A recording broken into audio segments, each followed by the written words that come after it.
Supreme court آج خود notice لے کے بڑھ رہا ہو تو میرا خیال ہے کہ یہ سپریم کورٹ کی زیادہ بڑی ذمہ داری تھی. سپریم کورٹ میں کوئی پٹیشنر آئے یا نہ آئے, پٹیشن تو پینڈنگ تھی, فائنل تو ڈیسیژن نہیں کیا تھا. انہوں نے فائنل ڈیسیژن دے کے ڈیٹ دے کے انہوں نے کہا اس کو کنٹینیوسلی ہم پروسیڈ کریں گے, اور وہ کرتے رہے. سپریم کورٹ اگر اس وقت ایکشن لے لیتی تو آج الیکشن بھی ہو جاتے, یہ غیر آئینی حکومت نہ بیٹھی ہوتی. جس طرح قانون کے مطابق کارروائی کس کے خلاف؟ الیکشن کمیشن اب تک کوئی تاریخ نہیں دی, پہلے 2 صوبوں کا معاملہ تھا, یا وفاق میں بھی کوئی انتخابات کی تاریخ نہیں آئی. آرٹیکل 6 لگنا چاہیے, کارروائی ہونی چاہیے تاکہ اس طرح کا نیکسٹ آنے والے فیوچر میں یہ دیکھیں دو پروسیڈنگز ہو سکتی ہیں, آرٹیکل 6 کی بھی ہو سکتی ہے اور توہین عدالت بھی ہو سکتی ہے, اور یہ دونوں کام بیک وقت بھی ہو سکتے ہیں. یہ سپریم کورٹ کے اوپر آج بھی ذمہ داری ہے, اس لیے کہ سپریم کورٹ کے ججز نے آئین کو پروٹیکٹ اینڈ پریزرو کرنے کا قسم اٹھا رکھی ہے, ان کی اوتھ میں شامل ہے. لہٰذا آئین کی پامالی جہاں جہاں نظر آئے گی سپریم کورٹ کا کردار وہاں آئے گا. صدر پاکستان اس نرگے میں نہیں آئیں گے؟ صدر پاکستان کے وہ تو خط و کتابت کرتے رہے ہیں, تو انہوں نے اپنی آئینی ذمہ داری ادا نہیں کی. صدر پاکستان کا اگر کہیں رول ہوگا تو ان کو ایک تو پروٹیکشن حاصل ہے انڈر آرٹیکل 248. دوسری بات یہ ہے کہ جو بھی کوئی کردار ہے, میں اس کو آئیڈینٹیفائی نہیں کرتا کون کون ہے, جو بھی کردار ہے سپریم کورٹ تعین کرے نا, تعین کرے اور اس کے بعد ان کو رائٹ آف ہیئرنگ دے اور پروسیڈ کرے اکارڈنس ود لاء. ممبر بھی ہیں, سب سے پہلے تو آپ یہ بتائیں کہ کیا الیکشنز کے حوالے سے کیا آپ لوگ تیار ہیں؟ دوسرا سوال ایڈ کر لیں کہ اب 8 فروری کی ڈیٹ آلریڈی صدر اور ان کی مشاورت کے ساتھ ہو چکی ہے, تو آپ لوگ ابھی بھی مطمئن ہیں 90 ڈیز تو آلریڈی کلیئر ہو چکے ہیں؟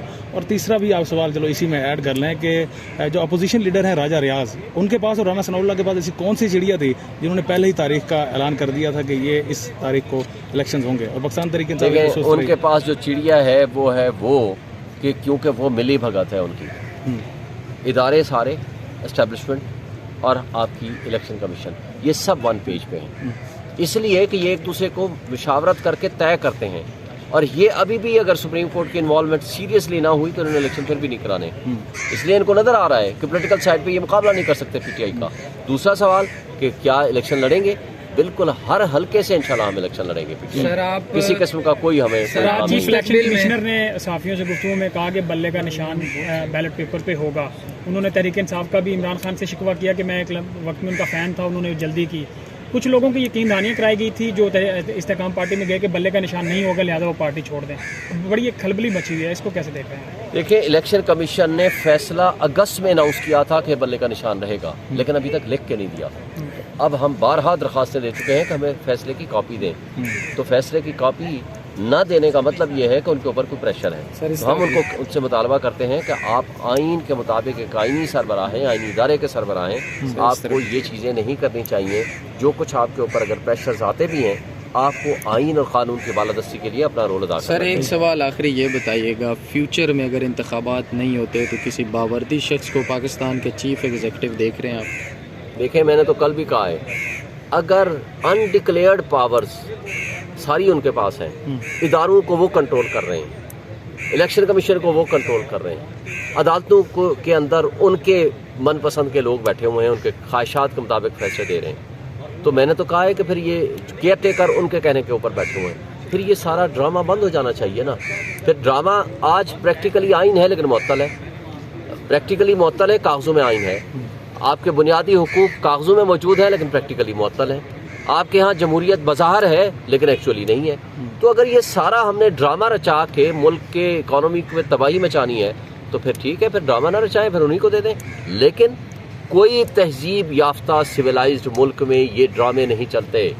آئین اور قانون کے بغیر نہ ملک میں سرمایہ کاری آتی ہے, نہ ملک ٹھیک طریقے سے چل سکتا ہے, نہ اس ملک کو آپ صحیح ٹریک پہ کھڑا کر سکتے ہیں, چلا سکتے ہیں. آج آپ نے لمز یونیورسٹی کا سٹائل دیکھ لیا. پاکستان کا یوتھ جو آج ہمارا ووٹر ہے 50% یوتھ ہے, آج آپ یوتھ کو زور زبردستی اور ڈنڈے کے زور پہ ان کے نظریات نہیں تبدیل کر سکتے. اور اگر ڈنڈے کے زور پہ نظریات تبدیل کرنے کی کوشش کریں گے تو اس کا نقصان آپ کی ریاست کو ہوگا, آپ کے اداروں کو ہوگا, آپ کے ملک کو ہوگا. نہ یہاں کوئی سرمایہ کار آئے گا, نہ آپ کے اوورسیز آپ کے پاکستان میں پیسہ لے کر آئیں گے. مجھے بتائیں کہ اگر زرداری صاحب اور نواز شریف صاحب صرف اپنی پراپرٹیز اور اپنا پیسہ اس ملک میں لے آئیں تو ڈالر آپ کا 50 روپے پہ آ جائے گا. لیکن ان کے بچے باہر, یہ خود باہر, ان کی پراپرٹیز باہر, ان کا مرنا جینا باہر, اور ان کی کاروبار باہر, اور یہاں آ کر صرف اقتدار کے لیے آتے ہیں. تو لوگ جوان, ہمارا یوتھ جو پچھلے ایک سال میں 12 لاکھ کی تعداد میں لوگ یہاں کا پروفیشنل ملک سے چھوڑ کے چلا گیا. اور دبئی میں آپ کی کیا پوزیشن ہے؟ پاکستان کی تاریخ کا اور